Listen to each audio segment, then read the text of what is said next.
So today I'm joined by author and blogger Shelley Wilson, and in fact I should say award-winning author and blogger Shelley Wilson. Hi there, Shelley. Hi Sarah, nice to be here. Great. So tell me all about how does Shelley Wilson become an award-winning author? Am I allowed to say a fluke? That would be a very short interview.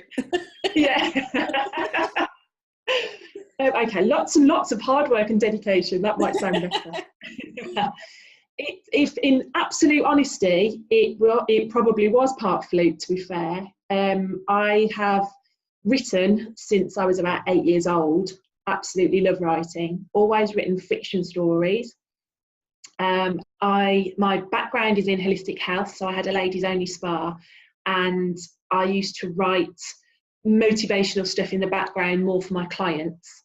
And when I did a challenge that I started blogging for, then that became my first book. So it was literally, I fell into it by accident without really meaning to.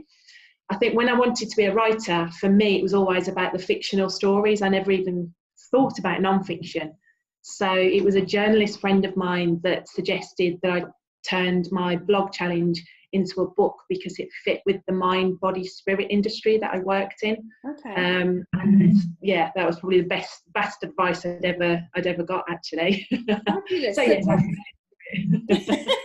What's the title of that first book then? That was How I Changed My Life in a Year, blog to book challenge. So yeah, that's hit the bestseller #1 twice for self-help and women's biographies. So I'm very proud of that book. Oh, very absolutely. Proud. We're also very proud of you too. Part of the challenge in the November was to take part in National Novel Writing Month. So that's where I had to write a 50,000 word novel in 30 days. And I used that platform to write the first fiction book. So that's the fiction book that I always wanted to write, that I always thought I'd start with. And that whole process, something clicked for me.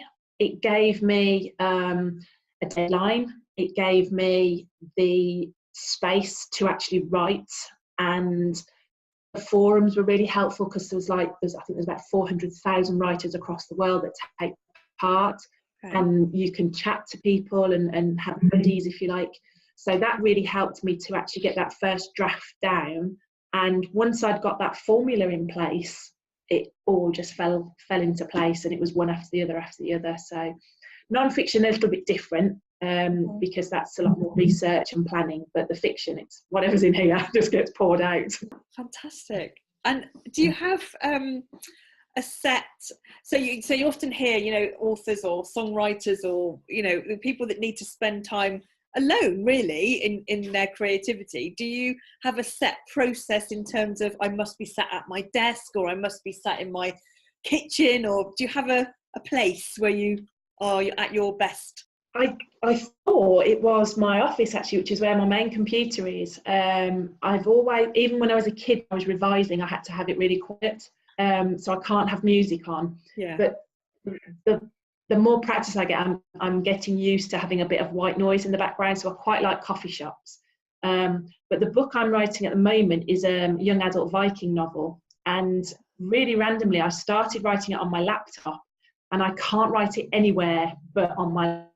And that one I can write in coffee shops. So I've written the majority of it in Starbucks because that white noise going on behind, but it's just so, I can't wait to get back into writing it. So, but with regards to time, yeah, I do try and do it almost like office hours, if you like. Otherwise, I will procrastinate for months and months and months, and then suddenly I'll have a month to write a book. How do you get your head in the space to, all that imaginary, but all the research in terms of the Vikings and what have you, and then next time you're writing, yourself meditation.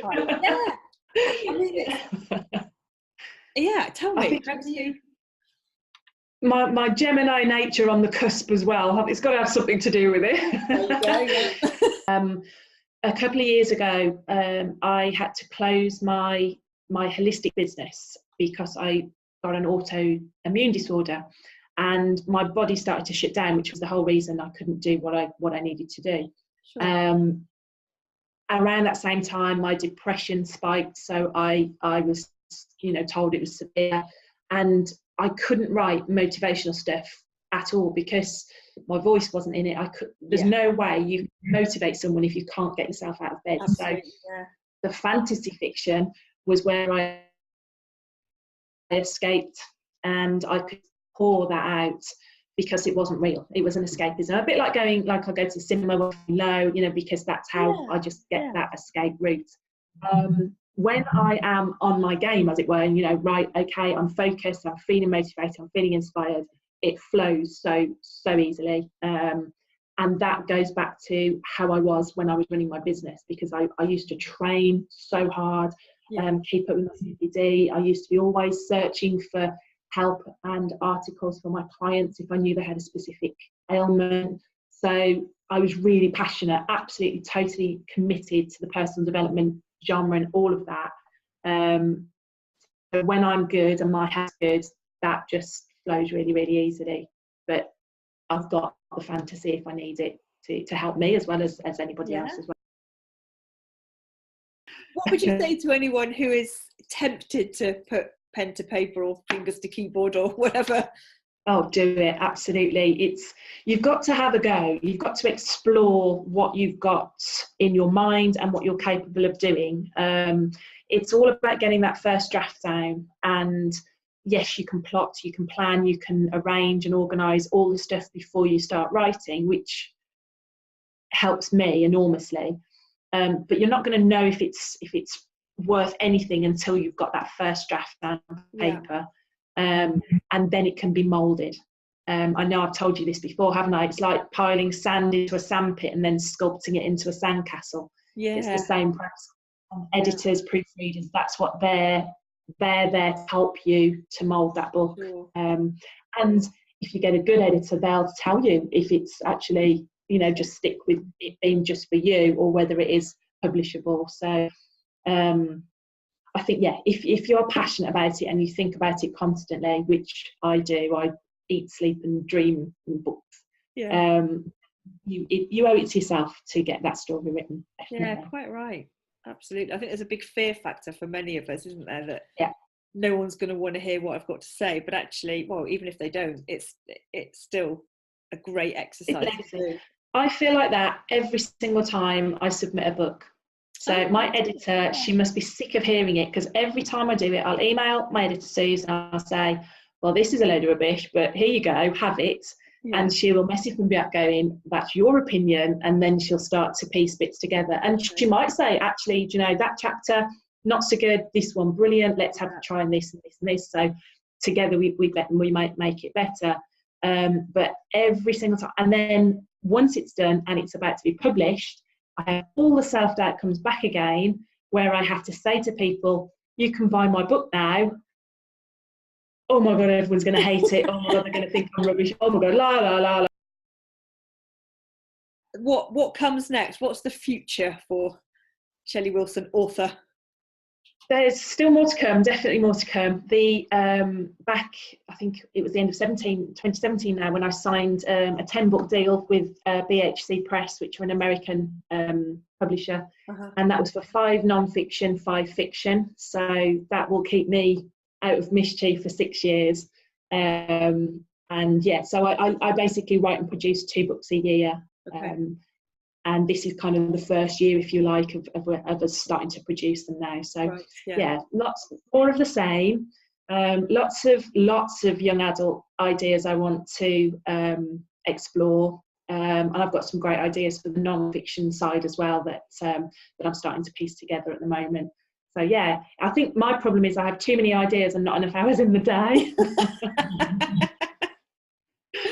Well, better that way round. True, very true, very true.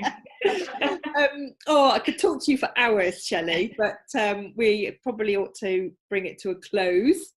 So all your contact details are going to pop up on the screen for anybody to get in touch with you. But just to say thank you so much for an insight into your creative world. It's so, like I say, I could talk to you for hours. So Thank you. Oh, I could talk for hours.